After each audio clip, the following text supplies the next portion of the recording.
UK Crime Book Club. Thank you for joining us on this lovely, I want to say Thursday night, Erin. Is it Thursday? God, now you're asking me. This is what happens when people work from home. We have no idea what day it is. So lovely, lovely Erin Young. I've been waiting to interview you now for a few weeks, and you've come to talk about Original Sins. I have, yes. Show us this gorgeous cover. I mean, this is a thing of beauty. It is lovely, isn't it? Yeah. And the level of detail.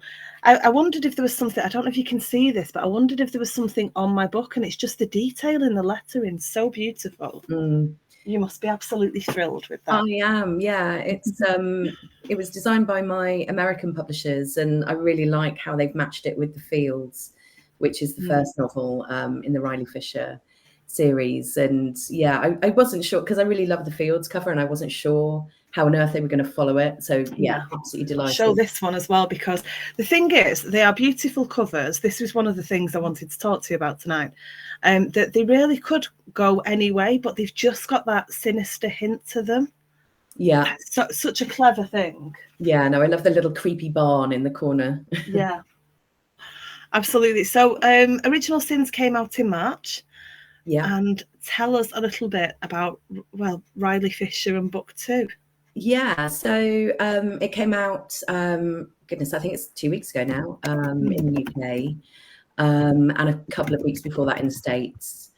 So Original Sins opens in Des Moines, which is the capital city of Iowa, and it's where my main character, Riley Fisher, it's where she's from, although she has spent most of her life living in a rural part of Iowa, a little town called Cedar Falls, which is in Black Hawk County.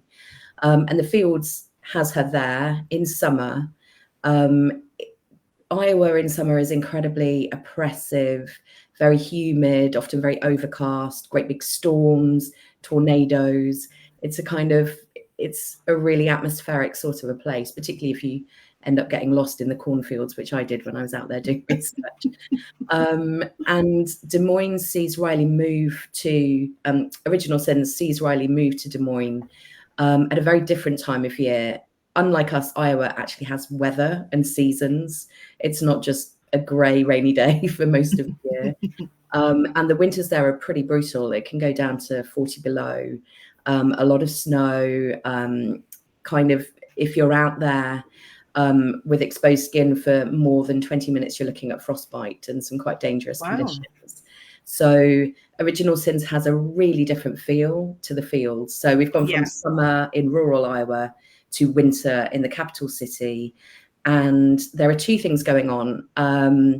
One is there has been a vicious death threat made to the newly elected first female governor of Iowa. Very sort of religious, kind of misogynistic in tone.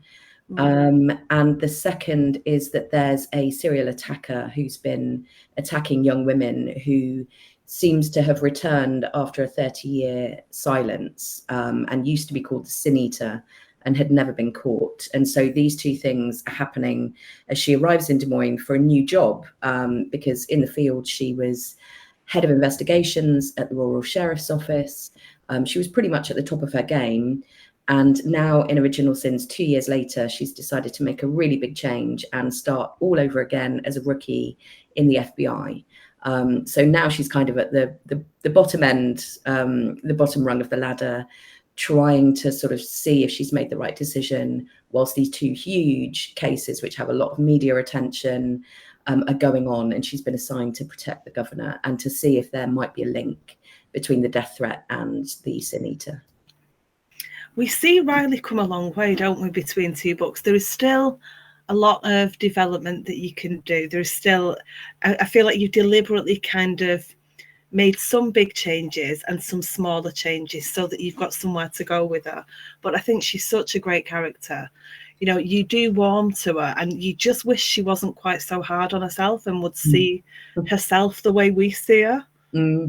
Yeah, I think there's a bit of an element of me in that almost, I think. I think it's hard to know sort of how much of yourself you end up putting in your protagonist. I always get asked that, and then I'm not really sure, but I think that might be one of the traits that maybe she's taken from me. Yeah, I think she's just very unsure of herself. And I think, you know, she feels very out on a limb when she arrives in Des Moines, because up until this point, she's really been the sort of center for her family.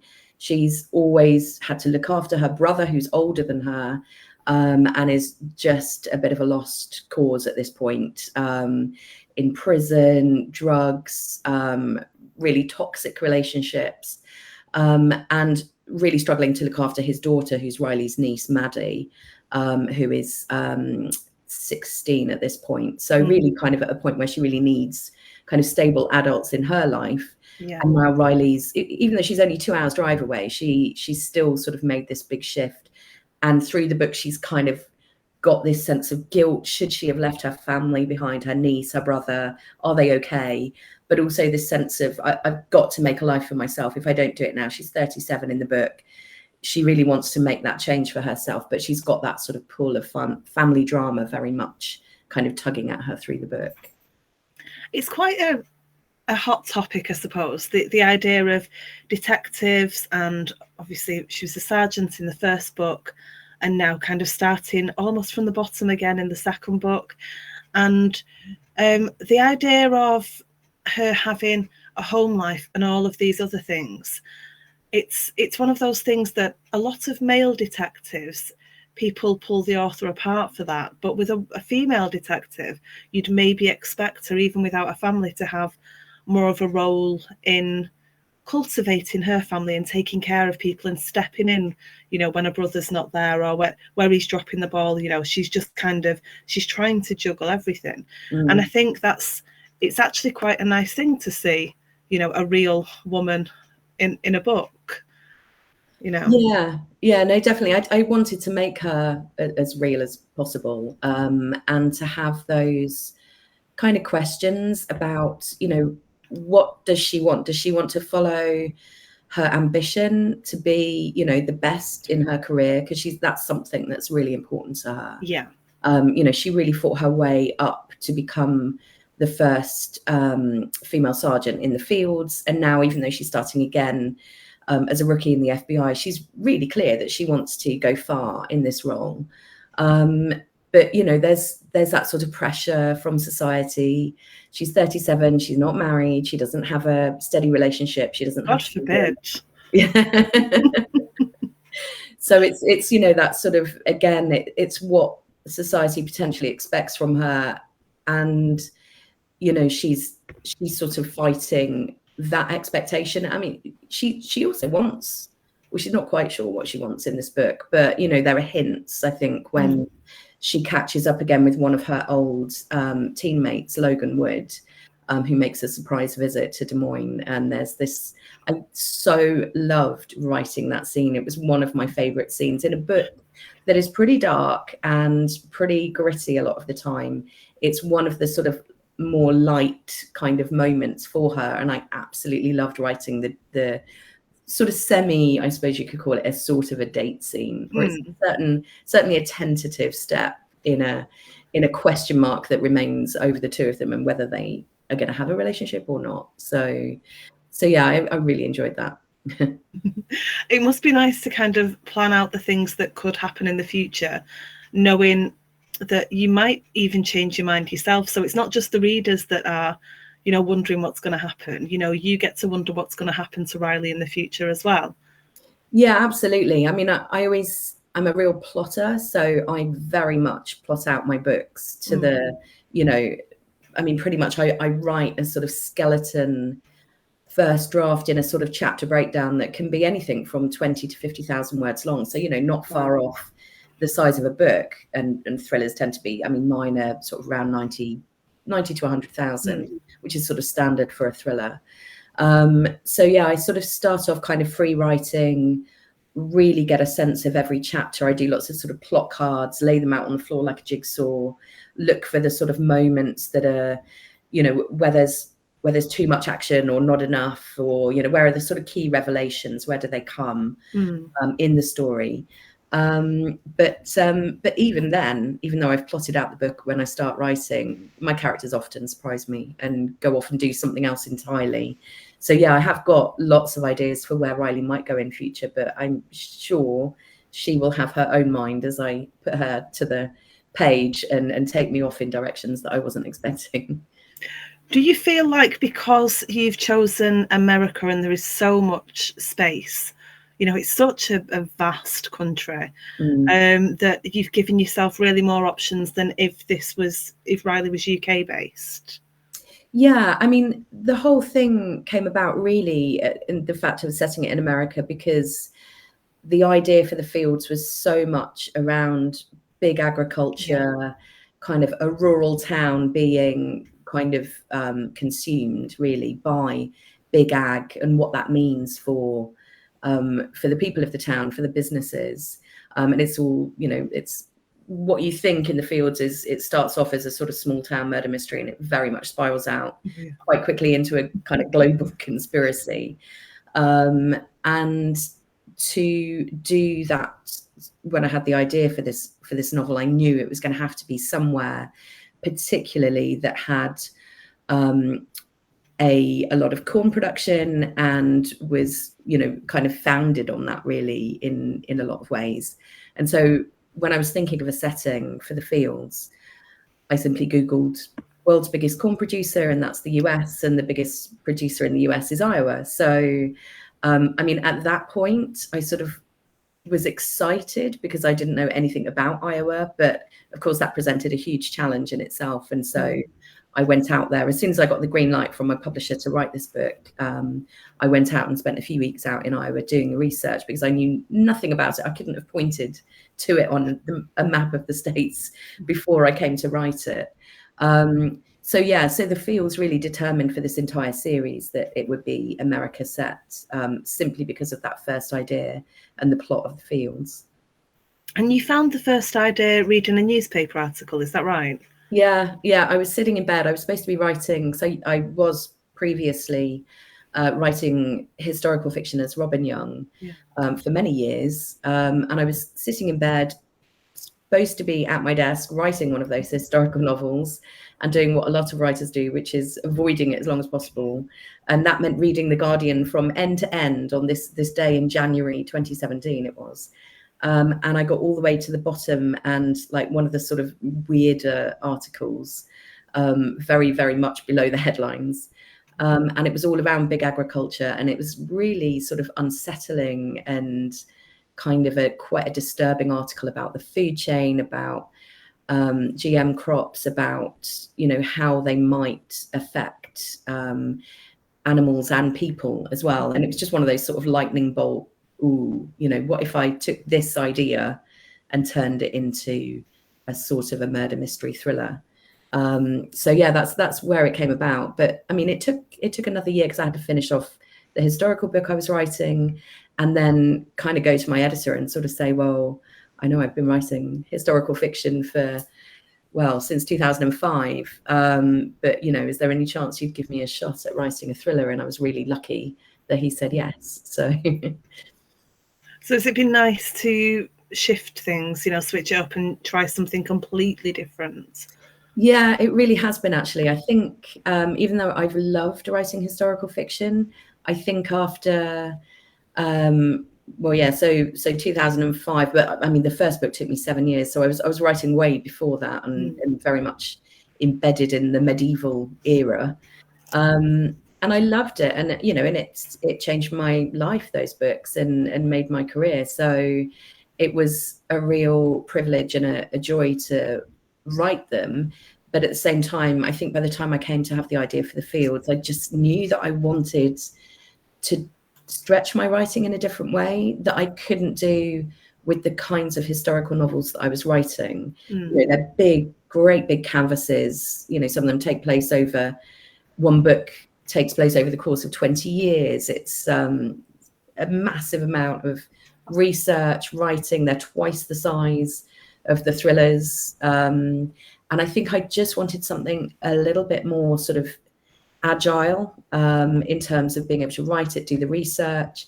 I mean, I have to say, I still had to do an enormous amount of research for these books, because not only did I not understand Iowa before writing them, but also things like law enforcement in the States is incredibly complex.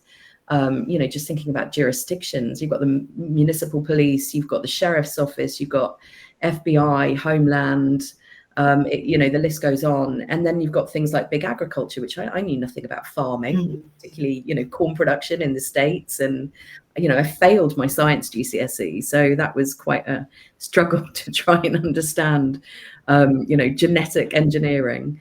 And just things like forensics. It was a very different type of research, but it was very refreshing. And I think I really needed it for my writing, to do something different. We've got a lot of hellos, which I have very rudely completely ignored because I've been enjoying myself so much. So I'm sorry, everyone. We've got quite a few people watching who've said hello. So, Sheila Bugler, hello Sheila, has said, people, this book is fab. It's always a nice place to start. Somebody has asked, are you worried about setting it in Des Moines when that's associated so much with Stephen King? I've just seen that, and is it? I haven't heard of that. I wouldn't have known that. No, I don't think I've ever read a Stephen King book with Des Moines as a setting. But maybe the person can say which book, because I'd be interested actually to know. But yeah, that's not something I've never associated. I think the only writer I know who's really tackled Iowa is Iowa native Bill Bryson, who has written about Des Moines very funnily. It's well worth reading some of his. I can't remember what it's called now. Notes from a something. I can't remember. Anyway, but yeah, that's the only book I think I've read. Notes from a Small Island or Big Country? Maybe it's Big Country. Or is it? I can't remember. I was saying Bill Bryson. I did wonder which one it would be, but yeah, no, he's done a whole book of his sort of childhood growing up in Iowa, and it's actually hilarious. So, but that's the only person I know who's really tackled Des Moines in a book. So yeah, but I'll have to go and look now. I know, yeah.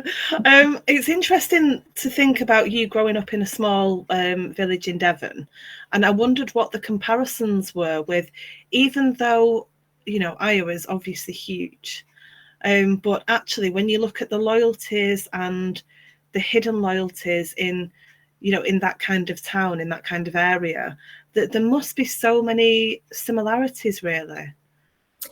Yeah, in some ways. I mean, just sort of being out there in particularly the sort of rural side of it. Des Moines is, actually quite a big city. It's pretty buzzy. It reminded me in some ways, weirdly, a bit of Brighton. I mean, it's very different aesthetically, but it's got all the same sort of like hipster cafes and similar vibe going on. And yeah, it's really vibey. Really enjoyed it as a city.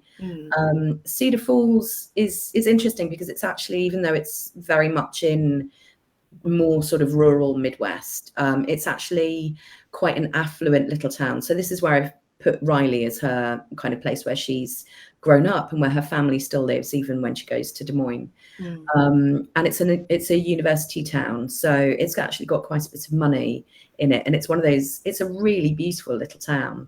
It's kind of just got one main street, but it's got a cafe and a couple of bars and a hotel, and then surrounding it is just this sea of cornfields and woods as well. I wasn't expecting it to look so sort of like Sussex in a way, and Suffolk. It's kind of got this very green sort of scene that runs through it, because there's the Cedar River, which is a sort of major river that flows through and ends up in the Mississippi. And so you've got this lovely sort of green thread of trees and swamps and woods, which is really atmospheric and quite creepy. And there are some scenes that I really enjoyed in the fields that I set in this sort of creepy woodland, lots of abandoned farms out there. You've got these old sort of air motor windmills, all sort of rusted kind of on the brow of a low hill, and then just this endless sea of corn. Like everywhere we drove, it was just straight roads, arrow straight, and cornfields on either side, great big trucks and us, and just nobody and nothing for miles. And in some ways, Devon, I mean, I grew up in a fishing village called Beer. Oh, right, okay. So quite different kind of looking landscape, but yeah, definitely the same sort of everyone knows everyone kind of sense, and you know, the gossip and the kind of secrets, and the families who've been there for generations. And Riley's family has been there for generations. Her grandfather was the sheriff of Black Hawk County, so everybody knew him, everybody knew her. And you know, for her, that's always been quite claustrophobic, particularly in the fields, because she comes from this close-knit community, but she has this quite dark and traumatic past that she's kind of spending pretty much both of these books trying to outrun, but it keeps sort of catching up with her, even if that's only within her. And so yeah, it's in some ways it felt quite similar to sort of being in this small close-knit community where everybody knows you, and that's not always a good thing. That's the thing. It's when I was saying earlier, it's the hidden loyalties. So you might think that people don't like each other, have got rival farms, for example, or but you don't know what happened before there, and you don't know how it all intertwines. And it's really interesting to see that come out in a book. You know, you don't know.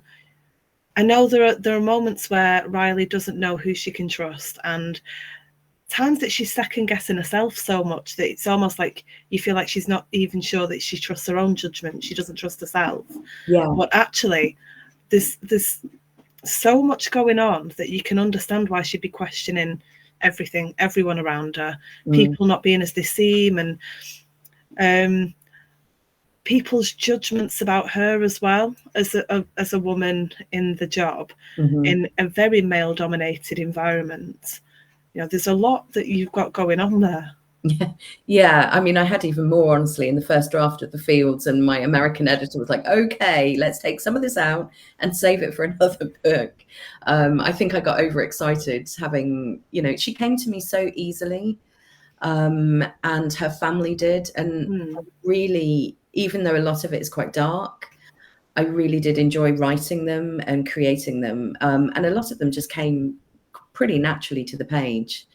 And so that was something that, yeah, I mean, I had to sort of rein myself in a bit to kind of leave myself a bit of room for her to breathe within some of those plots. Because, yeah, I mean, I do throw quite a lot at her in both books. So, yeah, it was kind of finding that balance between, you know, giving the reader a really exciting, hopefully page-turning read, but also allowing them a little bit of space with her, and, you know, to get to know her a little bit more. I really enjoyed some of the scenes with her in Original Sins, like where she's, you know, in this horrible, gloomy apartment, and, you know, she doesn't even kind of trust herself and her decisions enough to give herself like one of these sort of lovely new modern apartments in Des Moines, which is, you know, has some really nice property, and she could afford it even on her starting salary, but she doesn't feel that she can do that when she's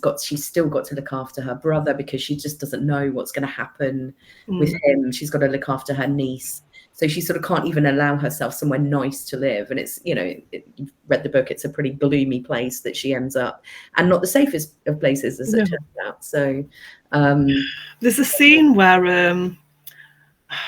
I can't decide if it's Altman or Fogg that's dropping her off and raises an eyebrow, dropping her off outside the apartment, and must be thinking, but obviously they don't know what she's going on, that she's got another house to take care of, you know, a whole family to consider, and she doesn't want to risk that kind of money in that situation. So she could have somewhere really lovely, but at the moment her priority is university for a niece, and it's making sure the house is running, you know, back in Cedar Falls, and like you say, all these responsibilities, you know, and she is definitely not, she's not giving herself any what is it they call it, give yourself a bit of me time. There's none of that for her. No, there's no relaxing candlelit baths, I'm afraid.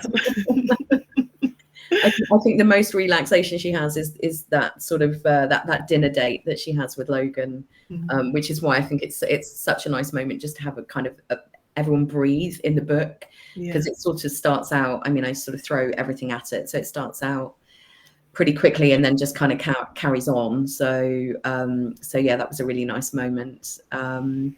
But yeah, I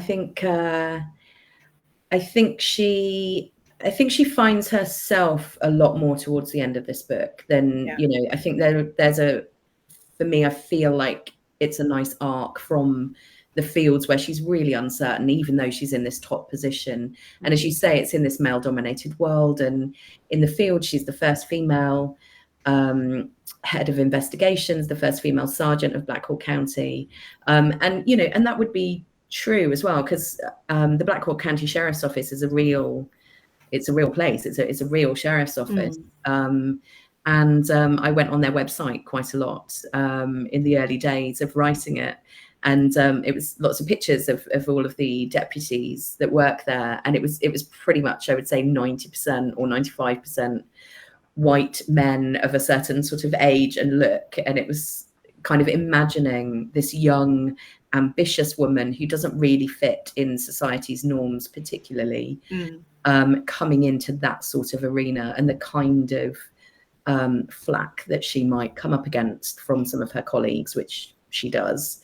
And that hasn't really left in Original Sins, because even though her boss in Original Sins is a woman, she's very much a woman who has come up through the ranks of the FBI. And I mean, I read a lot about the FBI, and I read quite a few biographies, some of them by women, and I was actually who've become agents. And I was honestly, I don't know why I was surprised, but I was quite surprised that even in this day and age, there is still, even though you can see that they're really trying with diversity, but there's still a big sort of lads culture, and a lot of women finding it really quite difficult in those ranks. And so I sort of feel like her boss, as she arrives in this field office in Des Moines, it's snowing, it's cold, it's lonely, and there's another woman there, an older woman, and, you know, you would think that there might be a shot at some kind of camaraderie, a bit of a, you know, welcome, I'll show you the ropes. And actually her boss turns out to be pretty much as cold as the weather. So and herself clearly has come up in this quite male dominated world, and has had to sort of almost become like the men and as hard as the men. And I really, I don't want to do any spoilers, but I really like the journey that Riley goes on, and where she comes to at the end of the book, because she's realizing, okay, whatever I want, I don't want that. So I feel like it's quite a nice journey that she goes on. Yeah, and it's nice to know that she's not going to do the same as the other women that have come before her. She is going to just be herself. Even though she's not trusting herself, she's being herself. Yeah. And I think that's a nice thing, because I think that's the only way for any real change to happen. You know, you have to, ease your way in. It's like that whole, like a plant growing out of a paving stone sort of thing. You know, it'll find a way, but it's just going to take a lot of time. Yeah, yeah. Kaz asked, as someone new to your writing, which is the best book to start with? So obviously with these two, you've got The Fields and Original Sins. Are your Robin Young books, are they in order? Are they standalones? I know it's a series, but can they be read as standalones? So as Robin Young, my first trilogy, the first books were a trilogy, the Brethren trilogy, which is around the Knights Templar and the Crusades. And then I did a trilogy on the Scottish Wars of Independence called the Insurrection Trilogy, which is around Robert Bruce, William Wallace, Edward I, and Robert Bruce's really story and his rise to the throne. And then I wrote two within a series around the Wars of the Roses, the Princes in the Tower, and the sort of rise of the Medici family in Renaissance Florence, which is sort of, I know, much to the annoyance of some of my readers, that's sort of on hold at the moment. So I've written two in the series. It just, you know, once once publishers are excited about something, you have to simply go where the support is. And for me at the moment, the support is for me as Erin and not quite so much for me as Robin. So I have to sort of stick with this. And to be honest, I want to. I'm really enjoying writing contemporary thrillers. Crime has always been something that I've loved as a genre. And being in historical fiction and kind of living and breathing everything historical fiction for many years, it's actually really nice to be able to be writing in a genre that I've always loved. So yeah, but in terms of reading the books, I would say if you're looking at the thrillers, I mean, you know, they are part of a series. So some of the things that happen in the fields, you'll get little hints and snippets of as you start Original Sins. I did very much try to write them both as standalones. So even though there are connections between them, I wanted readers to be able to, because, you know, readers do, I've many times picked up a book that I like the look of, and then only after finishing it, I've realized that it's part of a series. Yeah. And the trick very much as an author writing a series is to make each one, you know, be able to be read on their own, because not everybody understands that this is going to be part of a series. So, but you never quite know whether you've achieved it. And I only really sort of feel confident enough to say that I think I have, because of the reviews that we've had on Amazon and Goodreads and NetGalley. A lot of people coming to this series cold, reading Original Sins to begin with, and saying that they didn't find it a problem at all. So I'd say just, I don't know, pick up either of them and see which one kind of, you know, takes your fancy more. I mean, if you I'd agree with that, because I have read them in order, and I don't think there is anything that would be a major spoiler in Original Sins. Yeah. I think you get to know a bit about Riley's history in both of them, her family, her situation, but the actual cases are completely separate. Yeah. And I don't think it kind of matters what order, because if me and you were just having a conversation about, you know, life and history and friendships and family, then we're going to find out things in a different order. Yeah. So for me, that kind of thing doesn't matter. You just kind of go where the conversation goes. And I think it should be the same with books. You know, the stories are separate, but, you know, you might find something out about Riley that you find out in the second book instead of the first. And I think that's, you know, that's fine, because you've got the separate stories. Yeah. And they take place 2 years apart. So it feels like quite a break between them. And her whole situation, even though, you know, the family situation and her past remain the same, her work situation is quite different. So yeah, and they're quite different books in a way. I feel like I'd be missing a trick if I didn't go back to something you said earlier, which is you got lost in a cornfield. Yeah.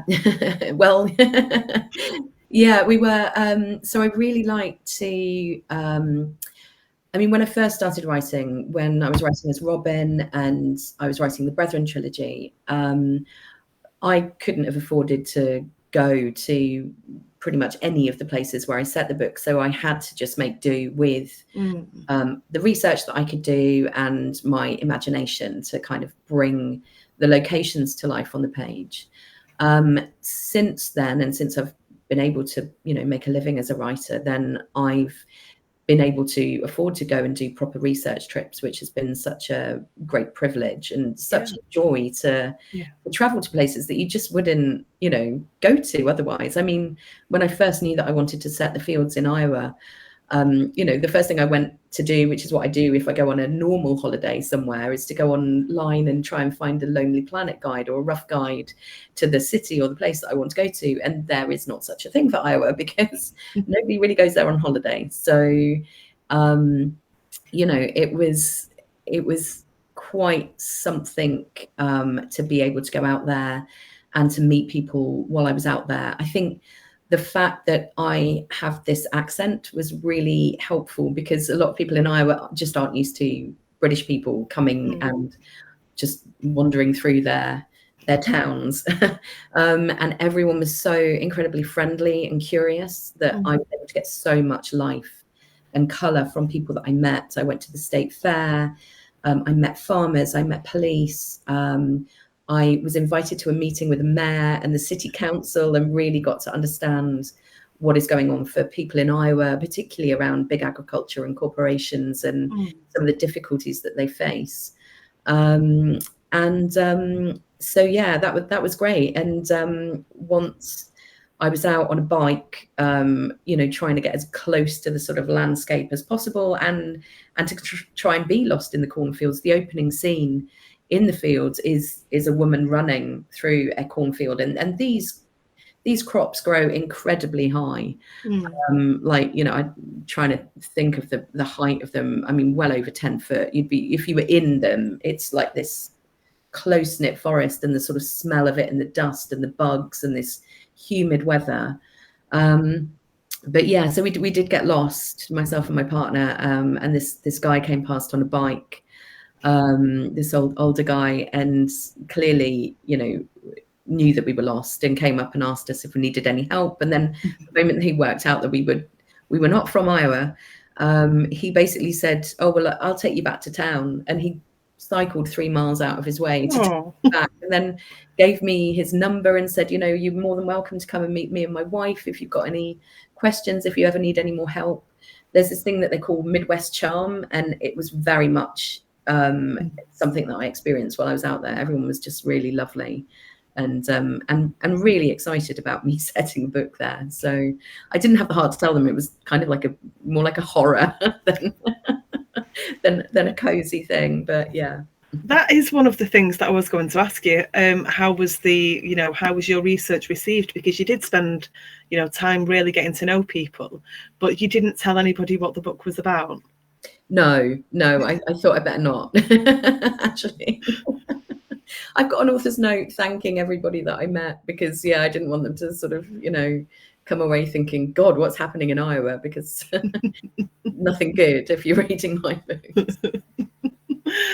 One of the things we really should talk about is the Sin Eater. Now, obviously, from reading Original Sins, I've now learned some more. And what a fascinating thing. How did you come across Sin Eaters to begin with?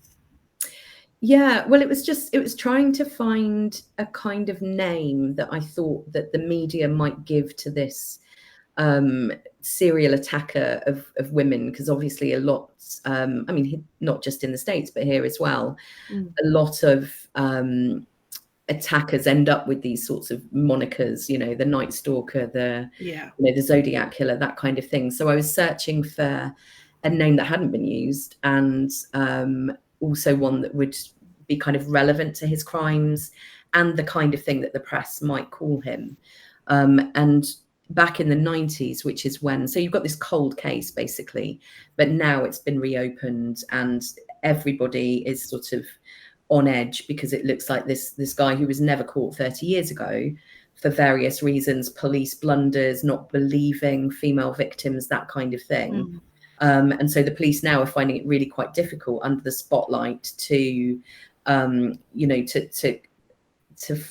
the leads that have gone very, very cold in this case, whilst the media are really on at them to try and catch this attacker who's reappeared after all this time.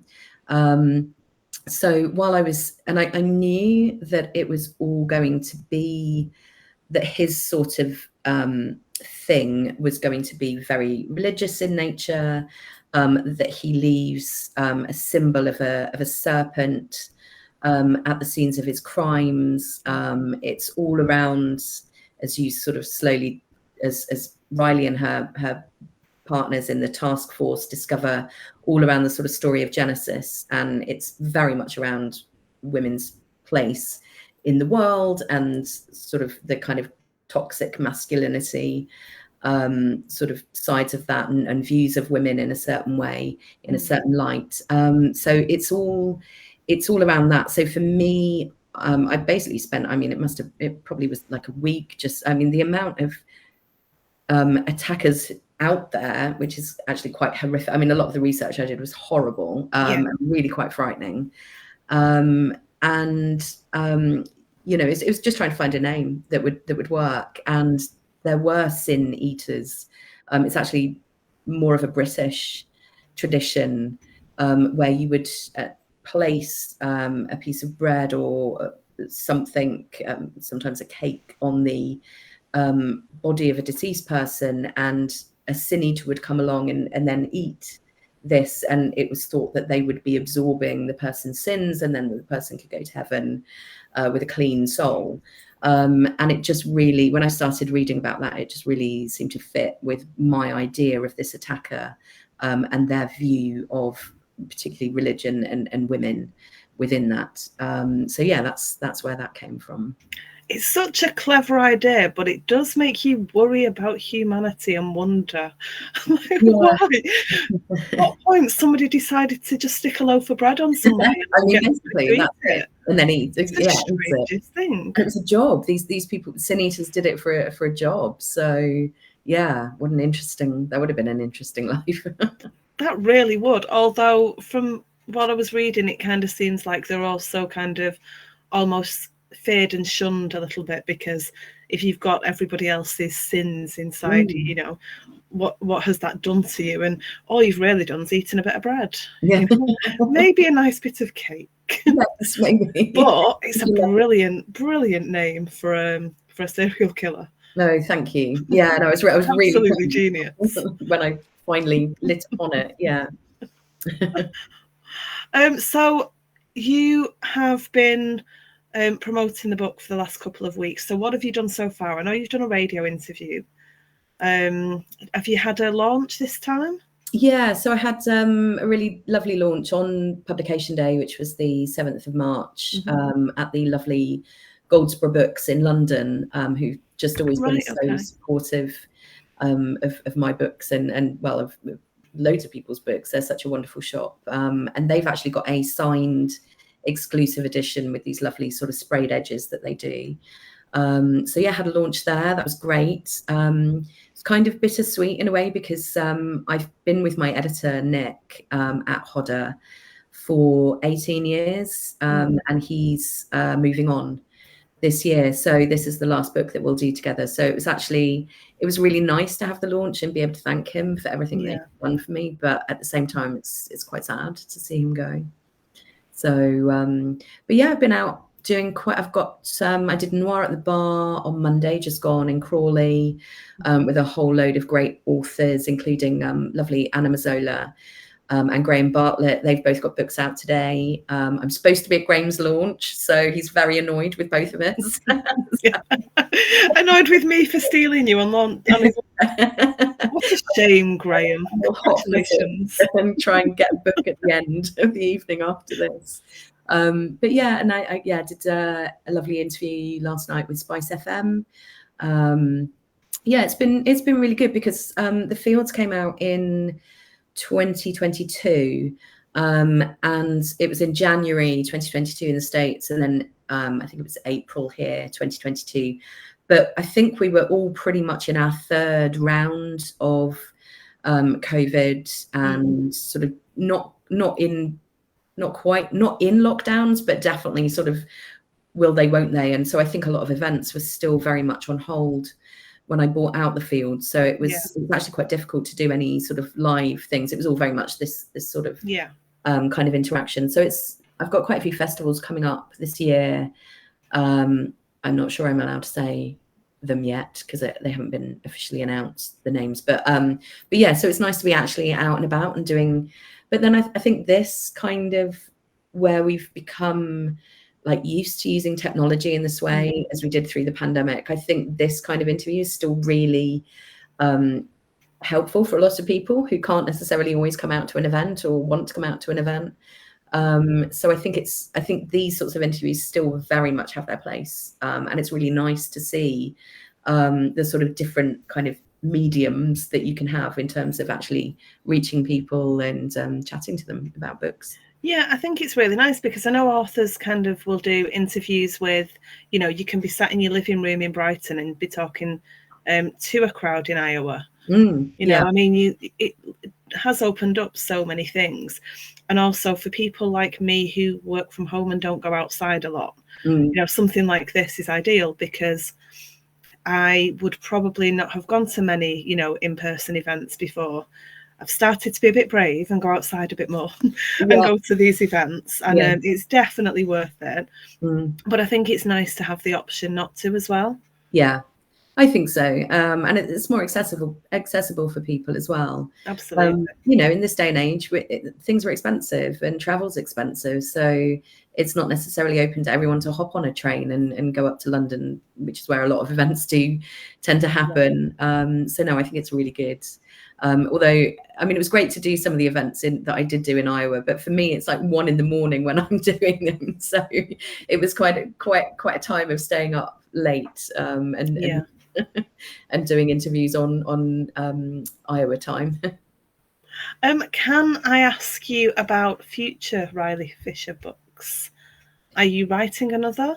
So I have one mapped out, and I am just pausing for a moment because I have this other project that I'm working on, which I can't talk about just yet. That's fine. We'll wait till you come back. But yeah, no, I mean, I probably have about 7 Rileys in my head, and one definitely sort of mapped Excellent. out. So yeah, watch this space. One of the other things you mentioned earlier on is the fact that they are set in different seasons, The Fields and Original Sins.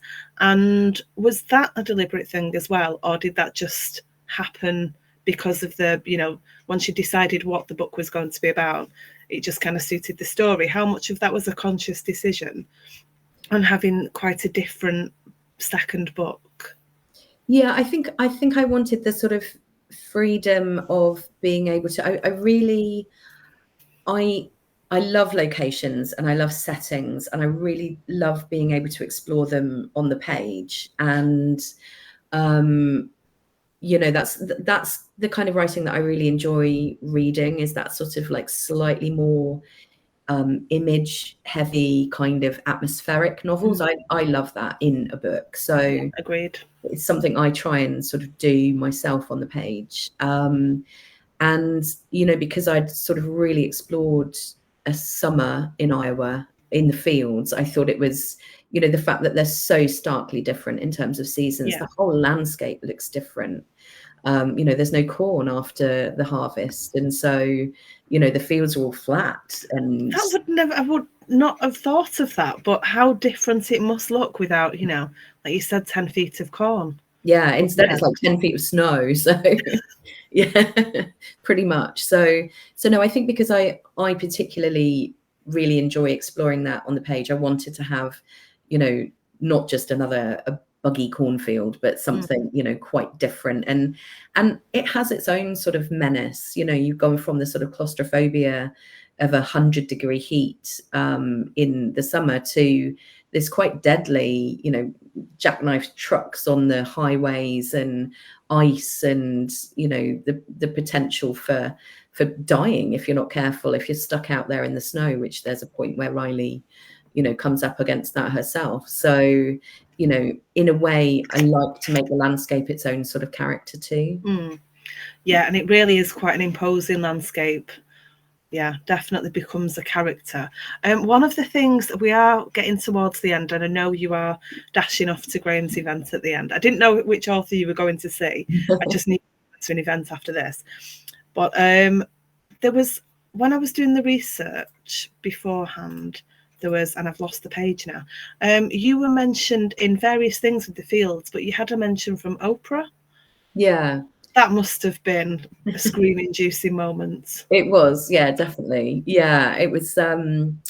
They did in her magazine. It was like I think looking at new female thriller writers in the States, and it was sort of like the best emerging female thriller writers of that year. So yeah, that was a nice one. We just actually had the New York Times have it as an editor's pick, so that was really good. Yeah, it's been really well received, and it was something I was very nervous about, not coming from Iowa. And I really thought, I mean, one of the first radio interviews I did out in the States while I was at home, so online, the guy interviewing me opened it with a sort of, well, hey, you know, I grew up on a farm in Iowa.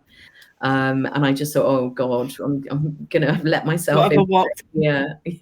But no, everyone has been actually really surprised at how I've managed to create something that they feel is really authentic. It's been a lot of people who have been surprised to hear that I'm British. So that's been really good. And I think it's partly, a lot of people have sort of said, well, how have you managed to do that? Because I did only spend a couple of weeks out there.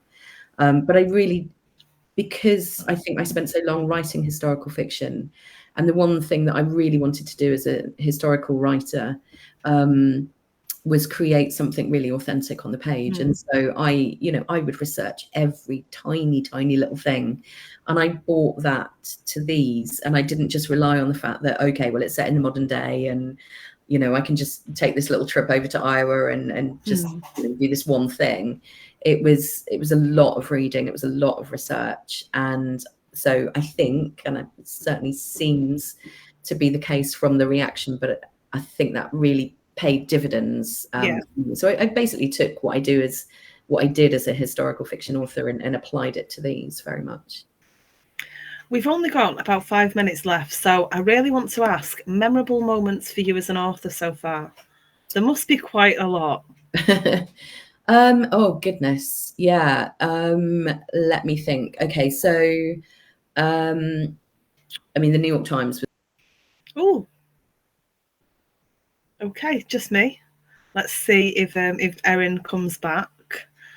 So I'm going to read you the blurb for Original Sins, and if Erin's not back, then we will wish her good luck with the sales for the book. It's a fantastic book.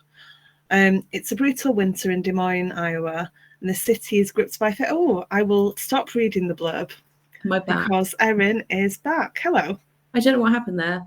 We almost made it all the way. So, memorable moments we were on. Yeah, so New York Times, amazing. Having the fields picked up by two really big Hollywood producers, so it's in development at the moment for TV. Fantastic. And it'll lend itself so well. Yeah, I'm really It's excited. perfect. It's such a visual book. Yeah, really. I mean, they're really great producers as well. So I have high hopes for the future, although, Hollywood does not run smooth. So we will see. It doesn't necessarily mean it will ever happen, but I'm excited by what we've got so far. What else? Dinner Once with David Hasselhoff. That was funny. It was a publisher dinner, so we were both there doing talks, and we were both with the same publisher. And I went over to him and very tentatively gave him my copy of Brethren, which was about the Knights Templar. And he asked me to sign it for him. And so I signed it to David, from one knight, as in Knight Rider, to another, Love Robin. And I gave it to him, and he got, seemingly very chuffed with this. And he turned to the person who had this great big suitcase full of pictures of him doing this sort of like, Blue Steel kind of Baywatch look. And David Hasselhoff leaned over to this guy who had these photos of him and said, "Give Robin a 6x9." And out came this great big picture of David Hasselhoff, and he signed it to Robin, here's to one night with a K, together. So yeah, that was a nice, pretty funny moment. That was pretty smooth of both of you. Very, yeah. No, I was impressed. I think I'd had at least 20 glasses of champagne by that point. It was kind of amazing. I could string a sentence together. But yeah, no, just lots of fun, and then also lots of disappointments as an author as well. We all get them. Lots of rejections. It took me 2 years to find an agent. It took us 2 years and 2 rounds of send outs to get a publisher. I've been at events which have been amazing and had 300 and 400 people in the audience. It's been wonderful. I've been at events where there's been one person and a dog, and I'm not even entirely sure that they knew that they'd intended to be there. So, it's kind of a bit of a roller coaster, I think, as any author out there knows. Lots of memorable moments. Thankfully, more positive than not. But yeah, that's probably my highlights, I guess. Would you like to give us a quick recap of Original Sins? Yeah, so if you pick up the book, you will head down into a brutal winter in Des Moines, Iowa, with Riley Fisher. where the newly elected female governor has just received a death threat against her and her family, where Riley has just joined the FBI as a rookie and is already struggling within that outfit. And a serial attacker called the Sin Eater has just returned after a 30-year silence and is once more haunting the streets of the city. Thank you so much. Fantastic, fantastic book. Highly recommend it. And thank you to everyone who's watched and asked a question or dropped a comment in. And I hope you'll come back for Riley Fisher 3. Oh, I'd love to. Yeah, thanks, Sam, and thanks everyone for joining us. Thank you so much.